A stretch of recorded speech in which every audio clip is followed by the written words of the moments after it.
আসসালামু আলাইকুম। শুরু করছি অন্তবাসিনী পর্ব ১৪। লিখেছেন নুসরাত সুলতানা সেজুতি। ইকবালের অপারেশন সময় নিয়ে হলেও জ্ঞান ফিরেছে আগে। দুটোর একটি গুলি পাঁজরে আটকে ছিল, এখন সম্পূর্ণ সংকটমুক্ত সে। কেবিনে শিফট করার ১ ঘণ্টা পর পরিবারের লোকজনদের দেখা করার অনুমতি দিলেন চিকিৎসক। ময়মুনা সবার আগে পুষ্পকে পাঠালেন। তিনি মা সন্তানের দুঃখে তার কাঁদা স্বাভাবিক, কিন্তু রক্তের সম্পর্ক ছাড়াও যে আমাদের জন্য হা হুতাশ করে মরে সুখে চেঁচিয়ে গলা ভাঙে, সেও আমাদের আপন কম নয়। গত ১ দিন যাবৎ মেয়েটার বিধ্বস্ত অবস্থা তো চাক্ষুষ দেখেছেন। এক ফোঁটা জল ছোঁয়নি, বিশ্রাম নেয়নি, শুধু একভাবে বসে বসে কেঁদেছে। পুষ্প নম্র পায়ে কেবিনে ঢুকল। পিঠে বুকে গুলি লাগায় ইকবালকে পাশ ফিরে শোয়ানো হয়েছে। দুর্বল চেহারায় কি ক্লান্তি! বুক মুচড়ে উঠে মেয়েটার। সদা হাস্যোজ্জ্বল চপল ছেলেটিকে আছে শান্ত্রের ন্যায় লাগছে। তখনই চোখ মেলল ইকবাল। আবছা দৃষ্টি পরিষ্কার রূপে পুষ্পের চেহারায় বর্তালো, স্পষ্ট কণ্ঠে ডাকল, মাই লাভ। চোখ বুঝে নিল মেয়েটা। কার্নিশ বেয়ে রেখার মতন গড়িয়ে পড়ল অশ্রুজল। এই ডাক তার রক্তে মিশে, অথচ টানা কতগুলো প্রহর শুনতে পায়নি। এখন এটুকুতেই মরুময় স্থানের তৃষ্ণা মিটেছে যেন। সে এগিয়ে এসে পাশে বসল ওর। তখনও নোনতা স্রোত বর্ষার মতো বেয়ে পড়েছে গালে। ইকবালের বুক পিঠের ঘা তাজা এখনো। ব্যান্ডেজের উপর থেকেও মুখ তুলে চেয়ে আছে চুপ চুপ রক্ত। অথচ অমন যন্ত্রণার মাঝেও তার কঠোর ছাপিয়ে বিমোহ এলো। মেয়েটাকে কি সুন্দর বউ সাজে দেখে বেরিয়েছিল, অথচ কেটে কেটে কি অবস্থা করেছে। এত সময় কাটলো, বেনারসি ছাড়েনি। চোখের পরিপাটি কাজল ধুয়ে নেমেছে, ললাটের টিকলিটা উল্টো হয়ে ঝুলছে। গোটা চেহারায় কি অবসাদ! হাসল ইকবাল। অযাচিত অকারণে হাসি। কেন যেন এই পুষ্পকেও দেখতে ভালো লাগছে তার। বুক ধুকপুক করছে এইরকম অনুভূতি বলে। আচ্ছা, সবেতে এত ভালো লাগা কেন? সবেতে এত ভালো লাগা কেন? পরপর নিজেকেই বলল, হবে না, হতে তো বাধ্য। দুনিয়ায় এমন কেঁদে ক্লান্ত হওয়া মিষ্টি বউ কেউ দেখেছে? দেখেনি। কারণ তাদের কাছে মাই লাভ নেই। মুখে বলল, এটা কি ঠিক হচ্ছে মাই লাভ? গুলি লেগেছে আমার, অথচ তুমি কেঁদে ভাসাচ্ছ। পুষ্প নাক টেনে বলল, গুলি যারই লাগুক, যন্ত্রণা তো একই। ওসব তোমার মাথায় ঢুকলে আমার তো আর দুঃখই থাকতো না। ইকবাল হাসল, বুকের কাজটা দেখিয়ে বলল, এখানে একটু মাথা রাখবে মাই লাভ? এত ব্যথা করছে, তোমার ছোঁয়া পেয়ে ভালো হয়ে যাই দেখি। পুষ্প চেয়ে রইল টলমলে চোখে। ইকবালের বুকে নেওয়ার ফন্দি সে বোঝে, অথচ লোকটা জানেই না বুকে নেওয়ার থেকেও বুকে মাথা রাখার তৃষ্ণা যে বড্ড বেশি পেয়েছে তার। পুষ্প নিশ্চুপ এগিয়ে মস্তক এলিয়ে রাখল সেথায়। ইকবাল ডান হাত ছড়িয়ে আঁকড়ে ধরল তাকে। অগুছালো ওই চুলের ভাঁজে চুমু খেয়ে বলল, তোমাকে একটা সুখের সংসার দেওয়ার জন্য আল্লাহ আমাকে এ যাত্রায় বাঁচিয়ে দিলেন মাই লাভ। বলেছিলাম না আমার সংসার ভাঙার সাধ্য সৃষ্টিকর্তা ছাড়া কারো নেই। পুষ্প উত্তর দিল না, চুপটি করে শুনে গেল সব। ইকবাল টের পেল তার বক্ষের উন্মুক্ত ত্বকে ফোঁটা ফোঁটা তরল ঠিকরে পড়ছে। মাই লাভ কাঁদছে। ইকবাল থামাতে চেয়েও থামালো না। আজকে কাঁদুক মেয়েটা, তাদের পরের আনন্দ জীবনের জন্যে। মাই লাভের এই কান্নাই যেন শেষ কান্না হয়। ইকবাল, বাবা কারো ফোন পাওয়া গেছে? না ভাই, গাড়িতে ছিল বোধ হয়, কেউ চুরি করেছে।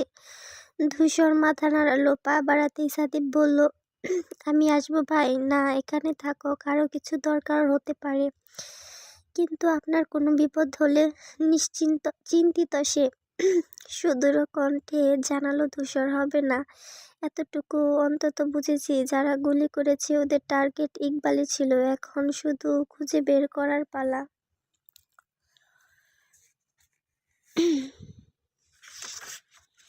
সাদিপ কিছু বুঝেনি। কে কার টার্গেট এমন শক্ত জিনিস ধরে ফেলার মতন বুদ্ধি এখনো রপ্ত হয়নি ছেলেটার। ধূসর ওখান থেকে বেরিয়ে আসে।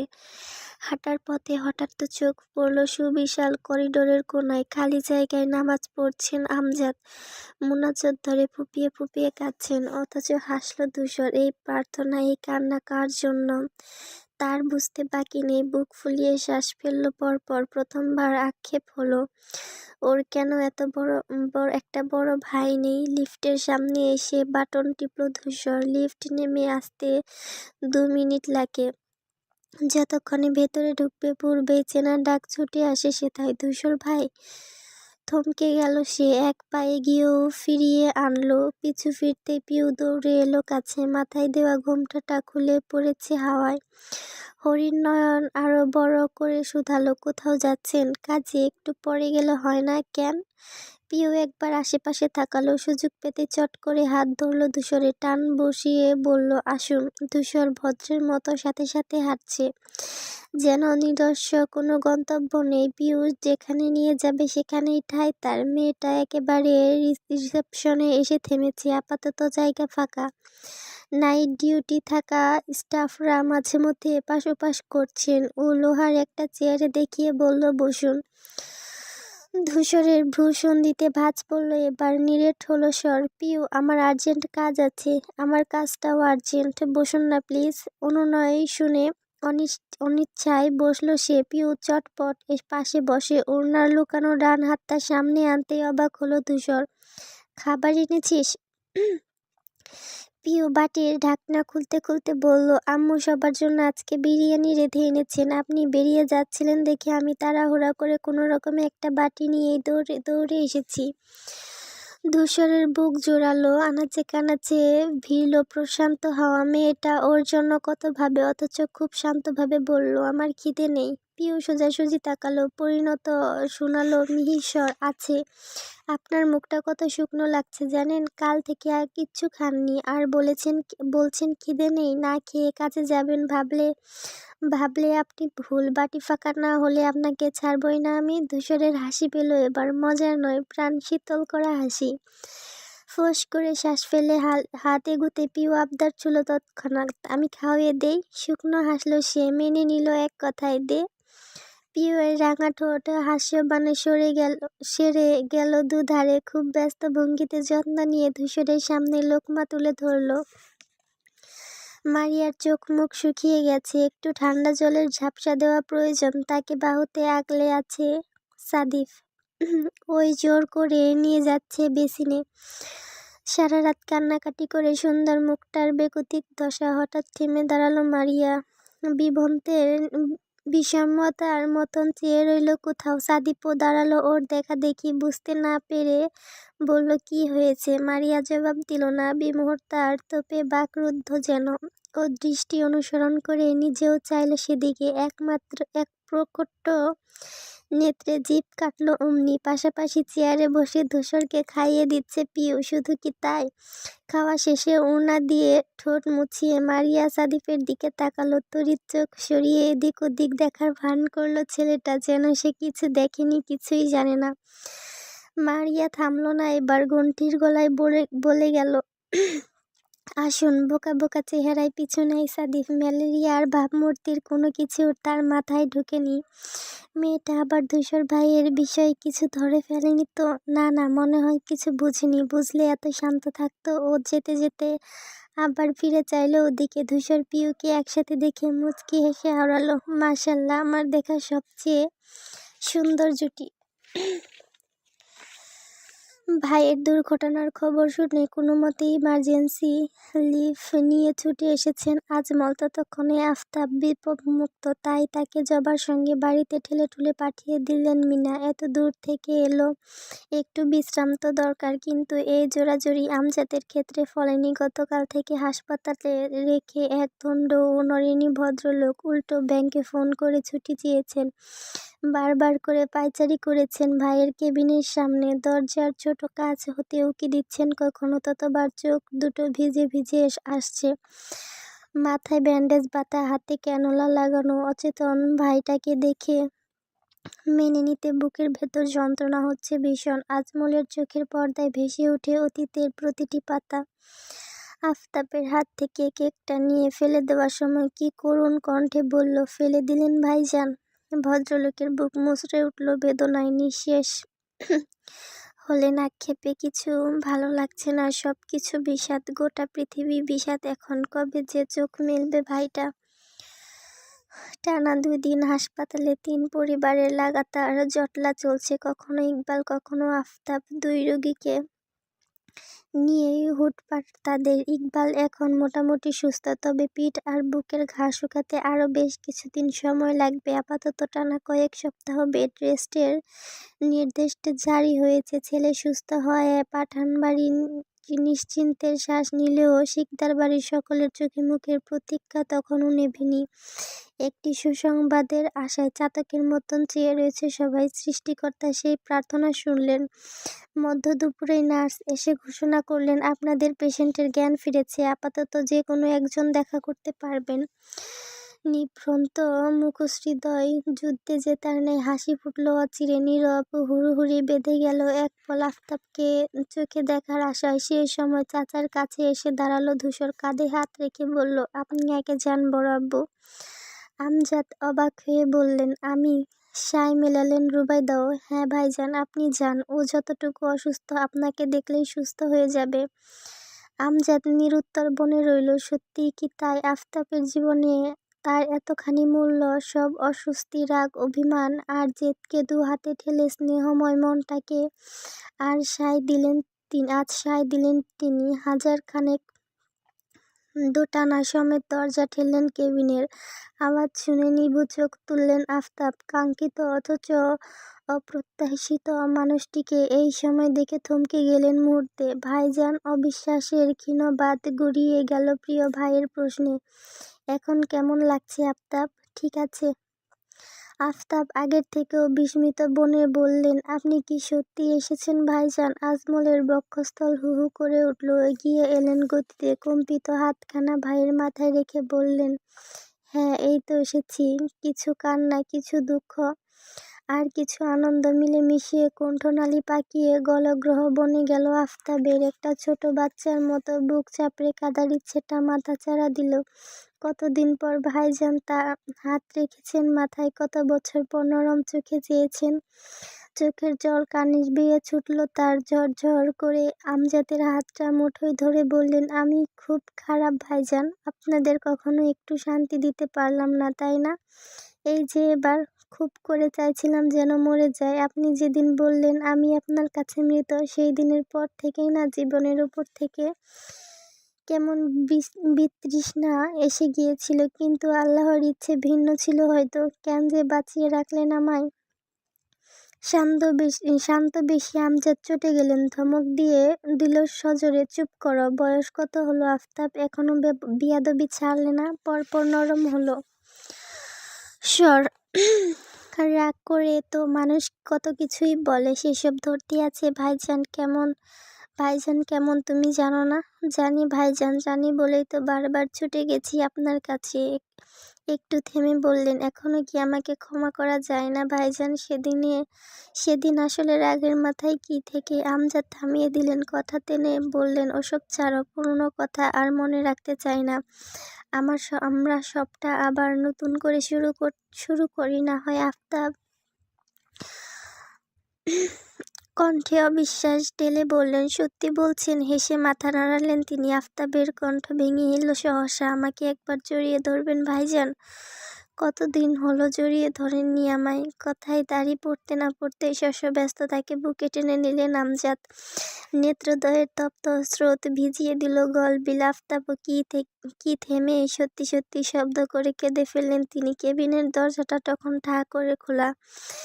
বাইরে 3 পরিবারের লোকজন। চমকিত এই দৃশ্যে প্রাণ জুড়িয়ে গেল তাদের। রুবাইদা, মিনা একে অপরকে জড়িয়ে ধরলেন। 20 বছর পর 2 ভাই এক হয়েছে। এর থেকে আনন্দের আর কিছু হয়? এই মনোহর সময়েও ধূসরের ব্যগ্র দৃষ্টি অন্য কোথাও আটকে। বাবা চাচাকে দেখে দেখে ছলছল নেত্রেও হাসছে প্রিয়। রাঙা পীরব ঠোঁট ফুঁড়ে দন্তবটি বেরিয়ে আসছে তার। ধূসরের আর চোখ পাল্টে এলো সম্মোহনের তোপে বক্ষ গহ্বরে ফাঁক গলে বেয়ে চলল অনুভূতির সফেদ রঙা চোখ। ওর দিকে চেয়ে থেকেই ভাবল, এবার তোকে আরো কাছে পাওয়ার দিন আমার ঘনিয়ে আসছে পিউ। শুধু তুই তৈরি হ। সেদিন কালো রাতের ঘটনাটা দেশ জুড়ে কম বেশি আলোড়ন তুলেছে। ইকবালের মতো একজন নেতার উপর আচমকা হামলায় নড়ে চড়ে বসল পার্টি অফিস। পুলিশি তৎপরতায় বেড়ে এলো শতগুণ। দুদিনের মাথায় তদন্তের জন্য চাপ পড়ল উপর মহল থেকে। সে অনুযায়ী হাসপাতালে থাকাকালীনই ইকবালের জিজ্ঞাসাবাদ চলছিল, কিন্তু এতে লাভজনক কিছু হয়নি। বিশেষ সুরাহা মেলেনি তেমন। ইকবাল স্পষ্ট করে কোনো তথ্য দিতে পারছে না। কারা গুলি করেছে তাদের দেখেওনি ভালো করে, আবার তার মোবাইল ফোনটাও গায়েব। কেবল সিম তুলে কল রেকর্ড বের করা হয়েছে যে অজ্ঞাত নম্বর পাওয়া গেছে লিস্টে, সেটারও সংযোগ বন্ধ। তবে তার নামে সিম রেজিস্ট্রেশন করা পুলিশ তাকেও খুঁজে পায়নি। মারা গিয়েছেন ভদ্রলোক। বন্ধ সিম হঠাৎ চালু করে আবার বন্ধ হলে কোনো রকম ক্লু পাওয়া মুশকিল। তাই সব দিক থেকেই তীব্র অন্ধকার ছাড়া কিচ্ছুটি মিলছে না। ঘটনার প্রেক্ষিতে ভেতর ভেতর ভেঙে পড়েছে ইকবাল। ব্যাপারটা এখনো বিশ্বাসে কুলোচ্ছে না তার। দুঃস্বপ্নের ন্যায় তালুর ওপর ভোঁ ভোঁ করে ঘুরছে সব। তাকেও কিনা কেউ গুলি করতে লোক পাঠাবে। সবসময় সবার সাথে কি সুন্দর হেসে হেসে কথা বলেছে, এমনকি যেটাকে মন থেকে দেখতে পারে না তাকেও বুকে মিলিয়ে কোলাকুলি করেছে। তাহলে কোন নচ্ছার লোক এই কাজ করলো? অজানা ব্যক্তিকে ভেবেই কটমট করলো ও। দাঁত পিষে পিষে বলল, যে শালা আমার মতো ভালো মানুষকে মারতে পাঠিয়েছে একবার হাতের নাগালে পাই খালি, ওর ষড়যন্ত্রের কচু যদি ব্লেন্ডারে ঢেলে জুস না বানিয়েছি। আর আমার নামও ইকবাল পাঠান নয়। কথার বহরে ধূসর নাক মুখ কুঁচকালো। এমন গুরুতর বিষয়েও কেউ এমন হাবিজাবি বলতে পারে? হুট করে হাসি পেল তার। হাসলো স্বল্প। চারদিকের বিস্ফোরণ ব্যস্ত জীবনের মাঝে দুটো প্রশান্তি যে ধূসরের প্রধান শক্তি। একটা পিউ নিষ্পাপ মুখ, আরেকটা এই ইকবালের পাগলাটে স্বভাব। এই দুজন না থাকলে জীবনের গতি ঠিক কোনো দিকে যেত? ও পাশেই বসেছিল। ঝুঁকে গিয়ে শুয়ে থাকা ইকবালের ঘন চুলে নিবিড় হাত বোলালো হঠাৎ। ছেলেটা চমকালো কিছু। নীরের ধূসরের উষ্ঠপুটের অসচল হাস্যবান সেই চমকের হার বাড়িয়ে আনলো দ্বিগুণ। তাকালো বোকা বোকা চোখে। ধূসর খুব দীর্ঘকায় শ্বাস ছাড়ল। কপটতাহীন স্বীকারোক্তি দিল, ভাগ্যিস আমার পাশে একটা ইকবাল আছে, না হলে এক পৃথিবী মলিনতায় আমার হাসি ফিরিয়ে আনত কে? ইকবাল আশ্চর্য হলো। বোকা অভিব্যক্তি বদলে গেল হতচেতনায়। ধূসর বারবার উদ্বেগহীন ব্যক্তিত্ববান ছেলে। এ ধরনের ইমোশনাল কথাবার্তা স্বভাবের বিপরীত তার। কাকে কী রকম ভালোবাসে, আদৌ বাসে কিনা ভাবে কোনোদিন বোঝা যায়নি। অথচ আজ ওর মুখ থেকে এসব সে নিশ্চিত হতে শুধালো, কি বললি? ধূসর চটজলদি ফিরে গেল পূর্বরূপে। ছুড়ে দিল বিলম্বহীন গম্ভীর জবাব, কিছু না। অথচ মুচকি হাসল ইকবাল। এত ভালোবাসিস আমাকে? প্রশ্নটা করতে চেয়েও ঠোঁট টিপে নিল। সব কথা জানার কি দরকার? যে কথার উত্তর আগে থেকেই আছে। ধূসরকে কতটা ভালোবাসি এটা তো অজ্ঞাত কিছু নয়। দুই বন্ধুর মধ্যকার নীরবতা আচমকা বেড়ে যায়। আজকে ধূসরের মতো চুপ করে থাকলো ইকবাল। কিছু সময় পার হয়। হঠাৎই সচেতন নেত্রে তাকালো ধূসর। কিছু মনে পড়েছে এমন ভঙ্গিতে বলল, আচ্ছা তুই যে একটু আগে পুলিশকে বললি সেদিন একটা ট্রাক দেখে গাড়ি থামিয়েছিলি। ইকবাল বিরক্ত হয়ে আওড়ালো, ওটার কথা আর বলিস না। বদমাস বেটা মজা নিতে গেছিল। গাড়িতে বসে কতক্ষণ চেঁচালাম, নড়লুম না। যেই নেমেছি অমনি ভয়ে পালিয়েছে। ধূসরের দৃঢ় গম্ভীর মুখটা চিন্তিত দেখায়। প্রবল ব্যক্তিত্বের ছটা পাল্টে এলো নিমিষে। গম্ভীর প্রণিধানে কিছু ভেবে শান্ত কণ্ঠে বলল, ভয়ে পালাইনি। আই থিঙ্ক তোকে গুলি করার পেছনের গল্পে এটার একটা বড় ভূমিকা আছে। ইকবাল অবাক কণ্ঠে বলল, কি বলছিস? ট্রাকের নাম্বার প্লেট মনে আছে? দুদিকে মাথা নাড়ালো সে। না, ওই সময় অত কিছু খেয়াল করিনি। ধূসর সূচক শব্দ করল। মুখের পেশি শক্ত হতে স্পষ্ট দেখেছে ইকবাল। ললাটের নৈত্যমিত্তিক ভাঁজটা মিলিয়ে গেল হঠাৎ। আচমকা দাঁড়িয়ে পড়ল ধূসর। ইকবাল বলল, আবার কোথায় যাচ্ছিস? কাজ আছে, আসছি। মুখ কালো করে ফেলল ছেলেটা। মাত্র এলি অমনি কাজ? ইদানিং আমার কাছে এলেই তোর কাজ পড়ে তাই না? এমন ভাব করিস যেন আমি গায়ে গোবর মেখে শুয়ে থাকি। গন্ধে তুই কেবিনে টিকতেই পারিস না। ধূসর ফিরে চাইল বিরক্ত চোখে। তোকে না ডাক্তার রেস্ট নিতে বলেছেন? রেস্ট শুধু শরীরের নয়, তোর ঠোঁট দুটোরও দরকার। হ্যাঁ, সে তো বলবি। আমি যাই বলি তাই খারাপ। আমি তো আর পিউ নই যে সর্দিতে নাক টানলেও বাঁশির সুর মনে হবে। ধূসর হতভম্ব হয়ে বলল, এর মধ্যে পিউ এলো কোত্থেকে? যেভাবে আমি আনলাম তুই। আরও কিছু বলতে চাইছিল সে, কিন্তু ধূসর সময় নষ্ট না করে বেরিয়ে গেল। ইকবাল হা বন্ধ করে মুখ গুজে করে চেয়ে রইল শুধু। ধূসর সুজা বাবার কেবিনে এসেছে। সে রাতে একমাত্র তিনি ইকবালের সঙ্গে ছিলেন। যদি কিছু মনে থাকে, ছেলেটার বিচক্ষণতা এবারও বিফলে গেল না। ট্রাকের কথা তুলতেই থেমে থেমে হলেও নাম্বার প্লেট বলতে সফল হয়েছেন আফতাব। ধূসরকে ফোন করাকালীন কয়েকবার চোখ পড়েছিল ওখানে। সময় লাগলেও ঠাউর করা নাম্বার মিলে গেছে। ব্যাস। এতদিন মাথা টুকেও যে সমাধান হচ্ছিল না, সেটা আজ নিজের ছুটে এসে হুমড়ি খেল দোরগোড়ায়। পুলিশকে জানাতে তারা হুলস্থল বাঁধালেন কেস নিয়ে। যেহেতু সাক্ষাৎ এমবির ব্যাপার, তাই তাদের তটস্থতা অজ্ঞাতিক। এখানে নেমপ্লেটের সূত্র ধরে একদিনের মধ্যেই ড্রাইভারকে তুলে আনলেন থানায়। পশ্চাতে কয়েক ঘা পড়তেই সব হড়বড় করে উগরে দিলেন লোকটি। তাকে ট্রাক নিয়ে দাঁড়িয়ে থাকার জন্য যিনি টাকা দিয়েছিলেন তার নাম জানা গেল। সেই ব্যক্তিকে ধরে আনতে বেরিয়ে আসলো আসল কালপ্রিট, ইকবালের পার্টি অফিসের সহসভাপতি শম্ভুনাথ সরকার। তিনি চেয়েছিলেন ওকে সরিয়ে সভাপতির আসনে নিজেকে বসাতে। পার্টি অফিসে সবার মধ্যে ইকবাল জনপ্রিয় ভীষণ। সকল বিষয়ে ওর থেকে মতামত নিতে হয়, ওর অনুমতিতে যে কোনো কাজ সারতে হয়। এইসব ভদ্রলোকের গায়ে কাটার ন্যায় বৃত্ত। কিন্তু এমপি ধূসর মাহতাবের বন্ধু ইকবাল। হুটহাট সরিয়ে দেওয়া তো মুখের কথা নয়, তাই আড়ালে হাত মিলিয়েছিলেন শত্রুপক্ষ আলাউদ্দিনের সঙ্গে। পরপর ওই দিন ধূসরকে ফোন করে ডেকে নেওয়া, সমঝোতার নাম করে অনেকক্ষণ কথা চলে। আটকে রাখা তুফাইলের থেকে ফোন নিয়ে নেওয়া, আর তারপর লোক দিয়ে উড়ো ফোন করিয়ে ইকবালকে ডেকে নেওয়া, এই সবটা ছিল তাদের ধারালো মস্তিষ্কের প্ল্যানিং। কিন্তু আফতাব সঙ্গে আসবেন বুঝতে পারেননি। তার উপর সেই দিন ভাগ্য অসহায় ছিল ইকবালের। গুলি করার নির্দেশ ছিল ঠিক মাথা বরাবর, তাহলে বেঁচে যাওয়ার সুযোগ একেবারেই সংকীর্ণ হবে। কিন্তু তাড়াহুড়াতে পিঠে এসে লেগেছে। লোকজন চলে আসায় পরেরটা দুর্বৃত্তার কোনো রকমে বুকে করেই পালিয়েছিল।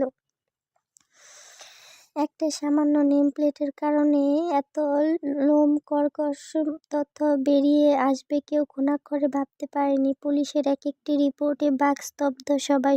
তবে আলাউদ্দিনের নাম সামনে আসেনি, কিছুতেই স্বীকার করেননি শম্ভুনাথ। কিন্তু একের পর এক ঘটনা সাজিয়ে সব হিসেব নিজের মতো মিলিয়েছে ধূসর। অথচ যত সামান্য প্রমাণ পাওয়া গেল না। উপযুক্ত সাক্ষ্য প্রমাণ না থাকায় ফাঁক-ফোকর গলে খুব আরামসে বেরিয়ে গেলেন আলাউদ্দিন। শম্ভুনাথ লুফ আর পাপের বশে সর্বশান্ত তখন।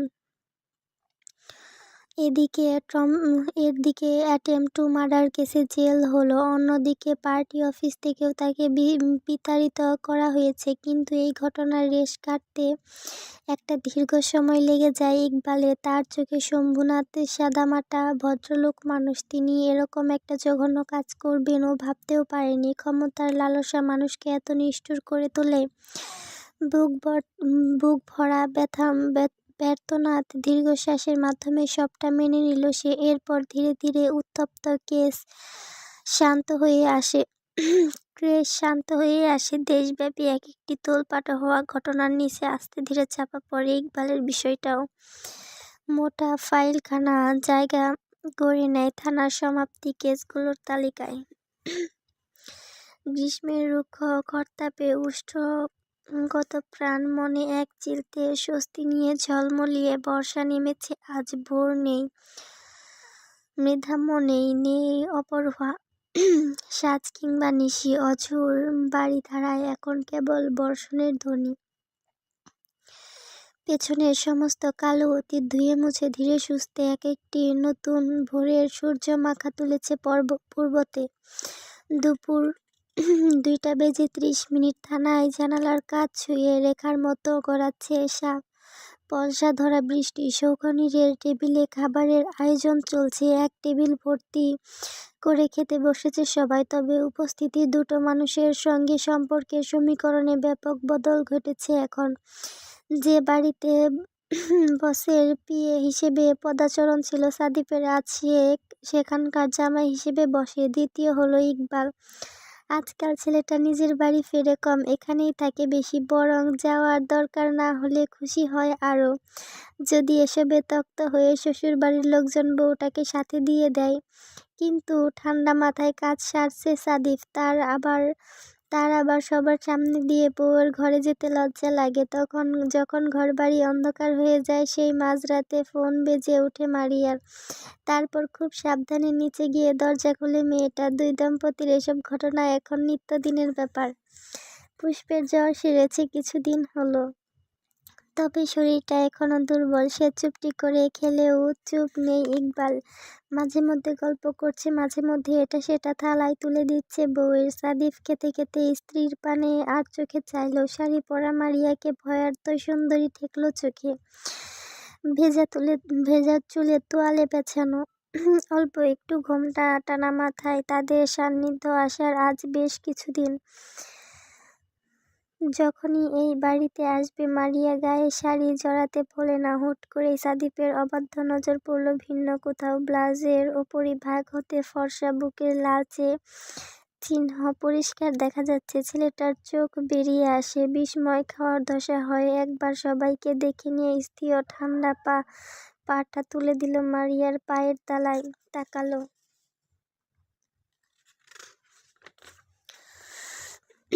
তাকালো সে। সবার দিকে চোখ রেখে সাদিফ নিজের বুক ছুঁয়ে ইশারায় বুঝালো কিছু। মারিয়া ষষ্ঠ ইন্দ্রিয় সংকেত তৎক্ষণাৎ ধরে ফেলল। আই ঠাই করে শাড়ির আঁচল টেনে টুনে ঠিক করে বসল। রুবাইদা সাদিফের কাছে এলেন তখন। শুধালেন, আর কিছু দেবো বাবা? না না মা, পেট ভরে গেছে। এত তাড়াতাড়ি কিছুই তো খেলে না। ইকবাল, তোমাকে একটু মাংস দেই? সে নিষ্প্রভ জানালো, না আন্টি, আমারও পেট লোড। আফতাব বললেন, কি যে বলো তোমরা, আমি শ্বশুরবাড়ি গিয়ে গোটা হাঁড়ি খালি করে আসতাম জানো।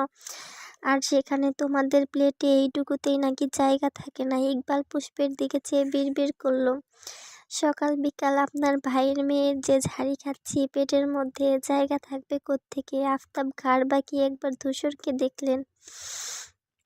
মাঝে মধ্যে মনে হয় ছেলেটার কথা বলতে টাকা লাগে, না হলে এতগুলো মানুষের মাঝে কেউ এমন চুপচাপ থাকতে পারে? গলা হাঁকারি দিলেন তিনি। ফট করে প্রসঙ্গ তুললেন, মারিয়ার বিয়েটা তো হয়ে গেল ধূসর। ভাই হিসেবে এখন তোমাকে দায়মুক্ত বলা যায়। তা নিজের জন্য কিছু ভেবেছ? বিয়ে টিয়ে করবে না?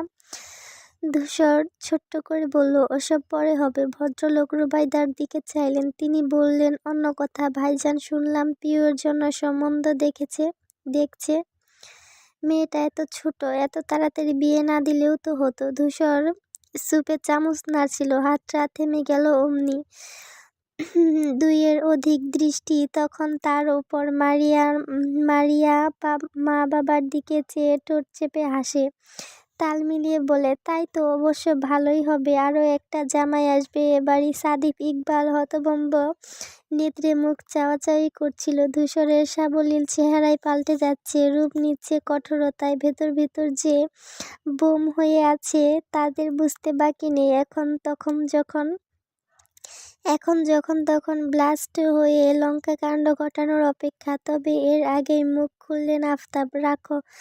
রাগ ঢাক না রেখে সরাসরি শুধালেন, তা ধূসর ভাইজানকে কি বলবো? মেয়ের জন্য ছেলে না খুঁজে আমার ছেলেটাকেই বরং মেয়ের জামাই বানিয়ে ফেলতে? চমকে উঠল ধূসর। তাকালো আশ্চর্য বনে। পরপরই ইকবালের দিকে চাইতে সে দু হাত তুলে বলল, এই আমি কিছু বলিনি। সাদিফ জানালো মৃদু কণ্ঠে, ভাই আপনার বোন বলে দিয়েছে। ধূসর কপাল কুঁচকালো। বিস্মতায় বিতৃষ্ণায় মারিয়ার দিকে তাকালে ভাইয়ের ভয়ে সে মস্তক নুয়ে নিল পাতে। ও জিজ্ঞেস করলো ভারী গলায়, তুই কি করে জানলি? রুবাইদা বললেন, ও যেভাবেই জানুক, তুই যে তলে তলে পিউকে পছন্দ করিস এটা কি মিথ্যে? ধূসর চোখ ফেরালো, নির্বিকার স্বীকারোক্তি দিল, না। আফতাব বললেন, তাহলে বিয়ে করতে চাও? মাথা ঝাঁকালেন তিনি। Good choice. ধূসর নিরুদ্দিক বলল, থ্যাঙ্কস। আফতাব হোঁচট খেলেন। ছেলের মধ্যে হায়ার ছিটে ফোটাও নেই দেখে নিরাশ হলেন পরপর। বাপকে বলছে থ্যাঙ্কস কেন? একটু লজ্জা পেলে, একটু বিব্রত হলে কি হতো? ইকবাল তার মনের কথা বুঝে ফেললো হয়তো। তরির ঠোঁট এগিয়ে ফিসফিস করে করলো, দেখছেন আঙ্কেল, আপনার ছেলের অবস্থা দেখছেন? একটু লাজ লজ্জা নেই? ও যে কিভাবে আমার মতো ভদ্র ছেলের বন্ধু হলো। আফতাব অত্যধিক হতাশ কণ্ঠে বললেন, সেটাই ভাবছিলাম, ওর থেকে দূরে দূরে থাকো বুঝলে, না হলে তোমাকেও এমন বানিয়ে ফেলবে। বন্ধুর থেকে দূরে থাকার কথা ইকবালের মনোপুত হলো না, ব্যস্ত যুক্তি দিল, আমার তো এখন বিয়ে হয়ে গেছে আঙ্কেল, লজ্জা থাকলেও কি না থাকলেও কি? আফতাব আরেকবার আশা খোয়ালেন, বিড়বিড় করলেন, যেমন গুরু তেমনই সাকরেদ।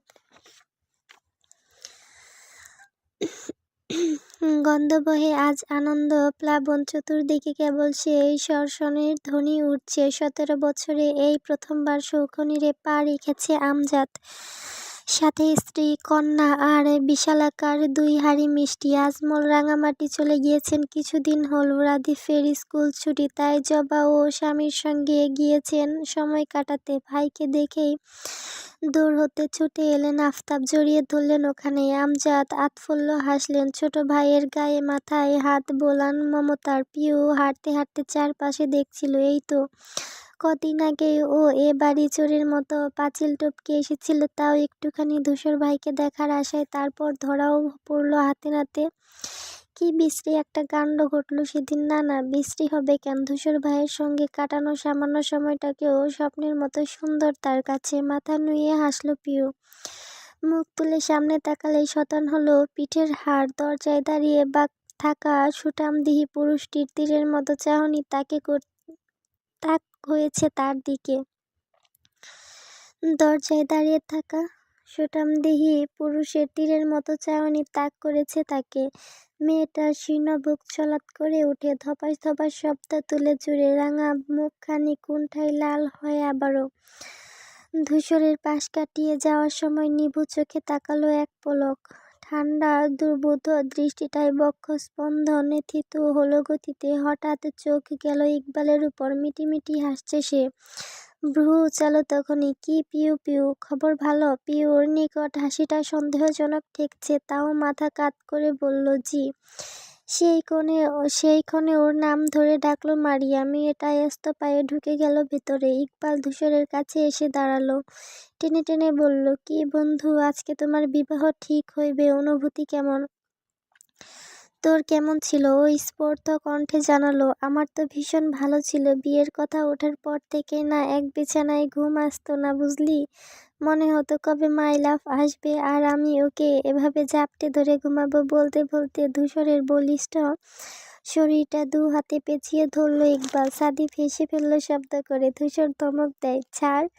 ইকবাল সরে এলো, মুখ ভার করে বলল, তুই এমন কেন? পিউয়ের মতো একটা মিষ্টি মেয়ে তোর মতো একটা খচ্চর ছেলের প্রেমে পড়লো কি করে? আমি মেয়ে হলে তো জীবনেও তোর দিকে ফিরেও তাকাতাম না। ধূসরের মুখের উপর বলল, তোকে আমি পছন্দ করলে তো তাকাবি? ও ঠোঁট ফাঁকা করে বলল, এত বড় অপমান! সাদিফ কাঁধে হাত রেখে বলল, ভাই আজকে ছেড়ে দিন, আপনাদের ঝগড়া এ জন্মে শেষ হবে না, আর বিয়ের কথাও উঠবে না। ইকবাল থামল ঠিকই, তবে ধূসরের দিকে চেয়ে শাসানো সুরে বলল, সাদিক বাবুর কথায় আজকের মতো ছেড়ে দিলাম তোকে। ধূসর ঠোঁট ফুলিয়ে শ্বাস ছেড়ে বলল, বাঁচা গেল। বসার ঘরের দেওয়ালে একটা সাদা কালো ফ্যামিলি ফটো ঝুলছে, এক দম্পতি আর ছোট ছোট 3টে ছেলে। সব থেকে ছোটটা বাবার কোলে চড়ে বসেছে। মায়ের সামনের ছেলেটা বয়স 6-7 বছর হবে, পাশে তার লম্বা চওড়া 12 বছরের আরেকজন। আমজাদের ঠোঁটে হাসি নিয়ে চেয়ে আছেন সেদিকে। আফতাব তখন পাশে এসে দাঁড়ালেন। স্ফূর্ত তার কণ্ঠ। দেখেছেন ভাইজান, আপনি কথা না বললেও আপনার কিন্তু সবসময় আমার চোখের সামনেই থাকতেন। তাই তো দেখছি, কত আগের ছবি এত যত্ন করে রেখেছিলে।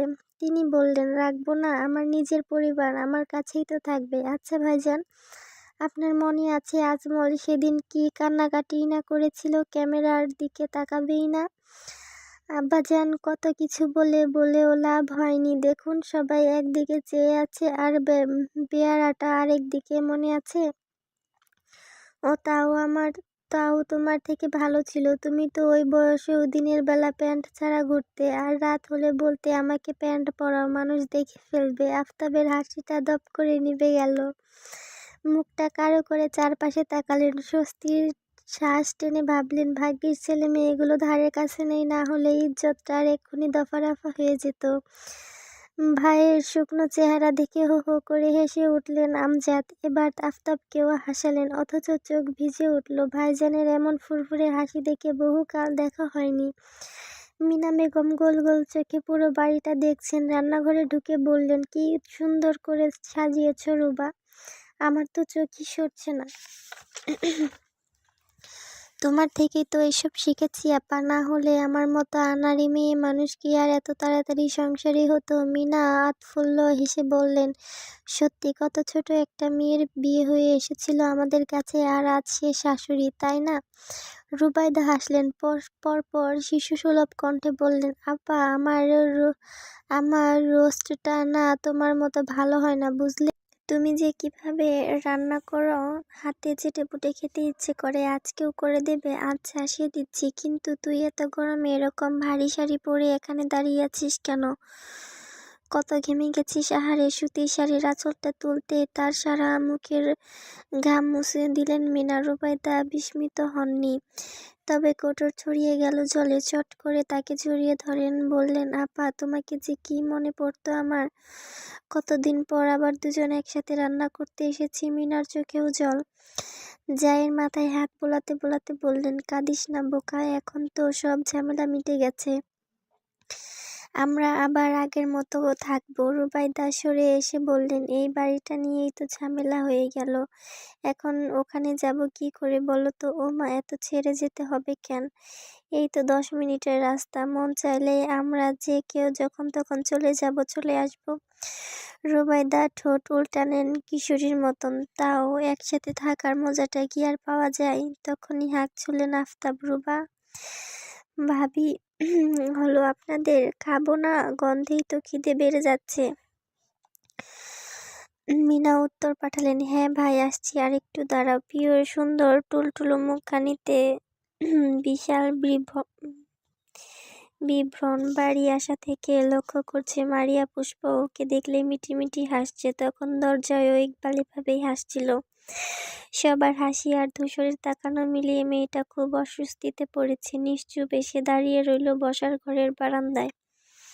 কাল বিলম্বে টের পেল থাই গ্লাসের দরজা টেনে সরিয়েছে কেউ। ছুটে এসেছে গাত্রের চেনা করা আতরের ঘ্রাণ। পিওর চোখ বুজে শ্বাস টানে, সাথে শুষে নেয় সব ভালো লাগা। আনত চিপুকে দাঁড়িয়ে থাকার মাঝেই অজ্ঞাত এগিয়ে আসে। কানের কাছে ভেসে এলো তার নিরেট স্বরের শান্ত বাক্য, আমাকে এড়িয়ে যাচ্ছিস? পিউ তাকালো না, তবে উদ্বেগ নিয়ে বলল, কই নানা? ওই আব্বু আছেন তো, যদি বুঝে যায় কিছু। সেজন্য? বুঝে গেলে কি হবে? এক না একদিন তো সবাই জানবেই এসব। পিউ বারান্দায় গ্রিল নখ দিয়ে ঘুরছে, মিহি কণ্ঠে বলল, আসলে সবে দুই ভাইয়ের মিল হলো, আমাদের জন্য এক্ষুনি ঝামেলা হোক চাইছিলাম না। ধূসরের ভরাট কণ্ঠ অনুচ্চ হলো, কিন্তু আজকে তো কথা পাকাপাকি হবে তখন। পিউ কৌতূহলে চোখ তুলল এবার। কিসের? ধূসর একবার সতর্ক চোখ বসার ঘরে বুলিয়ে আনে, নিক্ষেপ করে ঠিক তার মসৃণ চেহারায়, আমাদের বিয়ের। পিউ মাথা ঝাঁকিয়ে বলল, ও। খেয়াল পড়তে চমকে চাইল ওর দিকে। ধূসর ঠোঁট কামড়ে হাসে, কিছু জিজ্ঞেস করার সুযোগ না দিয়ে বেরিয়ে যায় আবার। পিউ নির্বোধ বনে রইল, হাঁ করে চতুর পুরুষটির প্রস্থান দেখল শুধু। কিন্তু ঝামেলা তার কমছে না। এ বাড়ি আসা থেকে ধূসর ভীষণ রকম জ্বালাচ্ছে। কখনো চেয়ে থাকছে বড়দের সামনে, কখনো গায়ের সাথে লেপ্টে লেপ্টে দাঁড়াচ্ছে। মিষ্টি মধুর যন্ত্রণার কবলে পড়ে তখন শ্বাসরুদ্ধকর অবস্থা হয় পিউর। লজ্জায় গট হয়ে মাথা তুলতে পারে না, অথচ তিনি কি সাংঘাতিক বেহায়া। এই বেহায়াপনা আরও একবার করল ধূসর। সবাই মিলে খেতে বসার সময় আমজাদ মেয়ের জন্য পাশের চেয়ার বরাদ্দ রাখলেও সেখানে এসে আগেভাগে বসে পড়ল সে। তখন তার পাশের চেয়ারটাই একমাত্র খালি, পিউকে সেখানেই বসতে হয়েছে। সাধারণ ব্যাপারটা নিয়ে আমজাদ বিশেষ ভাবলেন না। ধূসর যে ইচ্ছে করে তার আর তার মেয়ের মাঝখানে বসেছে এমন চিন্তা ভুলেও আসেনি মাথায়, অথচ বসা মাত্র চোখ বিকট করল প্রিয়। বাম হাতটা টেবিলের নিচ থেকে চেপে ধরেছে ধূসর। রীতিমতো খসখসে 5 আঙ্গুল গলিয়ে দিয়েছে চিঙুল আঙ্গুলগুলোর ভাঁজে। এ অবধি ঠিক ছিল, কিন্তু যখনই তর্জনী দিয়ে হাতের তালুতে স্লাইড করছে ধূসর, পিওর খাওয়া দাওয়া আহুতি দেয়। ভয়ে ডরে লজ্জায় গাল দিয়ে জলও গড়াতে চায় না। শঙ্কিত নজরে গুরুজনদের দিকে নিবু চোখে তাকায় ওর দিকে। ধূসর তাকালে তো সে তো তার মতো খাওয়ায় ব্যস্ত কখনো কোনো দিক হতে ছুটে আসা প্রশ্নের উত্তর দিতে। পিউ দীর্ঘশ্বাস ফেলল। এই লোকটা ভয়ানক। ঠান্ডা মাথায় তাকে খুন করতেও পারবে। অবশ্য পারবে কি, করেছেই তো। প্রেমের ছড়ি দিয়ে হৃদয়ের 4 প্রকট খুব আলগোছে নিজের নাম লিখে দিয়েছে। পিউ তো বেঁচে নেই এখন। যার বক্ষস্পন্দন অন্যের নামে উথাল পাথাল করে, সে কি বেঁচে থাকে? ও যে প্রতিনিয়ত মরছে। কখনো ধূসর ভাইয়ের চিন্তায়, কখনো তার কল্পনায়। দুপুর গড়িয়ে বিকেল হতে ফের বৃষ্টি নেমেছে। লাগাম চারা জিমুতাদের তেজ এতটা সময়ের হাস্যোজ্জ্বল প্রকৃতি লেজ তুলে পালালো। শৌখিনীর গল্পগুজব আড্ডা তখনও চলমান। কতক রকম ভাজাপোড়ার সঙ্গে বসেছে বিরাট চায়ের আসর। রুবাইদা কাপ এগিয়ে দিতে আমজাদ স্থচিত্রে বললেন, এই কাপ, এই একটা কাজ করেছ রুবা। তোমার হাতের চা খায় না তো বহু বছর। আগে ভাইজান করে কি সুন্দর চা বানিয়ে দিতে। তুমি আসার পর তো কেউ আমার চায়ের দিকে নজরই দেয় না। সাথে দীর্ঘশ্বাস ফেললেন তিনি। অমনি হৈ হৈ করে উঠলেন মিনা বেগম। ও তাই, ঠিক আছে, যত চা খেয়েছেন সব এক্ষুনি পেট থেকে বের করে দিন। আমার সেবা যত্ন নিয়ে এখন আমার নিন্দা করছে। কি লোক রে বাবা। ছোটরা গুরুজনদের খুনসুটি দেখে ঠোঁট চেপে হাসছে। আমজাদ ভ্রু নাচিয়ে বললেন, দেখলে আফতাব, মহিলা মানুষকে খেপানো কত সহজ। দুপাশে মাথা নেড়ে হাসলেন তিনিও। বুক ফুলিয়ে বিমুক্ত শ্বাস টানলেন সাথে। কত বছর পর আবার এভাবে সবাই এক হয়েছে, আনন্দ করছে। আহা কি সুখ এতে। এই সুখে তো মরেও শান্তি। এসব কিছুর মাঝে একমাত্র নিরুৎসাহিত বসে আছে ধূসর। তার ভেতরটা তৃষ্ণায় চৌচির। চাপা কণ্ঠে দাঁত খিচে বলল, এরা এত সময় নষ্ট করছে কেন? কাজের কথাটা বলবে কখন? পাশে বসা ইকবাল বলল, এত অধৈর্য হোস না ভাই, সবুরের ফল মিষ্টি হয় জানিস না। ধূসর বিরক্ত চোখে তাকালো। মিষ্টির দরকার নেই আমার, পিউকে দরকার। ইকবাল চোখ গোল করে বলল, বিয়ে পাগলা ছেলে, বয়সে আমি তোর 9 মাসের বড়। আমার মতো গুরুজনের সাথে এইসব বলতে মুখে বাঁধল না। ধূসর কিছু বলল না, সোজাসুজি তাকালো পিউর দিকে। ভদ্র মেয়ের মতো মাথা নুয়ে চা খাচ্ছে সে। যে বিষয় নিয়ে তার বুকে তীব্র উচ্চাটন, এর কোনো খেয়ালই নেই। আফতাব কথা বলতে বলতে রুবাইদার দিকে তাকালেন। সোজা ভ্রু বেঁকে বসলো গদিতে। চোখের ইশারায় কিছু বলছেন তিনি। মনে পড়তে কপাল টান টান করলেন। ভদ্রলোক মাথা নেড়ে কাশলেন। গলার স্নান না কাটিয়ে বললেন, ইয়ে ভাইজান, একটা কথা বলি। আবদার আর কি? হ্যাঁ বলো না। ধূসর তটস্থ হয়ে বসলো। কাঙ্ক্ষিত বাক্য উত্থাপনের সময় এসেছে বুঝে। উপস্থিত সকলের ইচ্ছুক দৃষ্টি আফতাবের শুকনো মুখে। তখন পিওর চায়ের কাপ ধরা আঙুলগুলো ঠকঠক করে কাঁপছে। দূর বক্ষপট। ধূসর ভাই যা বলেছিলেন সেটাই কি সত্যি হবে এখন? আফতাব উসখুসে ভঙ্গিতে এক পলক ছেলেকে দেখে নেন, তারপর মারিয়াকে বললেন, যাও তো মা, পিউকে নিয়ে ছাদ থেকে ঘুরে এসো। ব্যাস, পিউয়ের অন্তঃকরণের হৃদয়ে নেতানো বর্ষণ নামলো, ঠুস করে উবে গেল হাসি, চুপসে গেল উচ্ছ্বাস। মারিয়া উঠে দাঁড়াতেই খুব অনিচ্ছায় পা বাড়ালো মেয়েটা। এখানে এখন কি কি কথা হবে সেসব জানার জন্যে ভেতরটা সাংঘাতিক আকুপাকু করছে। সব ছেড়ে ছুড়ে কিনা ছাদ দেখতে যাবে? ছাদে আছেটা কি? ধূসর বাই যেখানে আছেন সেখানে ছাড়া পৃথিবীর সব জায়গা পিউয়ের কাছে ফাঁকা। দোতলায় উঠতে মলিন পিউয়ের হাত টেনে কোথাও নিয়ে গেল মারিয়া। মারিয়া মেয়েটা ভরকালো, ভীত কণ্ঠে বলল, কি হলো আপু? মারিয়া ওকে নিয়ে চ্যাপ্টা পিলারের আড়ালে লুকিয়েছে। ফিস ফিস করে বলল, ছাদে যাব না, এখান থেকে সব কথা শোনা যাবে, দাঁড়া। পিউ খুশি হয়ে গেল, ঝাঁক বেঁধে ফিরে এলো তার প্রফুল্লতার রেশ। মেয়েকে পাঠাতেই আমজাদ সিরিয়াস বললেন, কিছু কি হয়েছে? আফতাবের কণ্ঠ তরল, না না ভাইজান, আসলে হয়েছে কি, প্রসঙ্গটা পিউয়ের ব্যাপারেই তো। তাই পিউয়ের ব্যাপারে কি বলো তো? ভদ্রলোক ক্ষণকাল সময় নিলেন, আস্তে ধীরে রয়েস হয়ে বললেন, ভাইজান, পিউ আর ধূসর দুজন দুজনকে পছন্দ করে।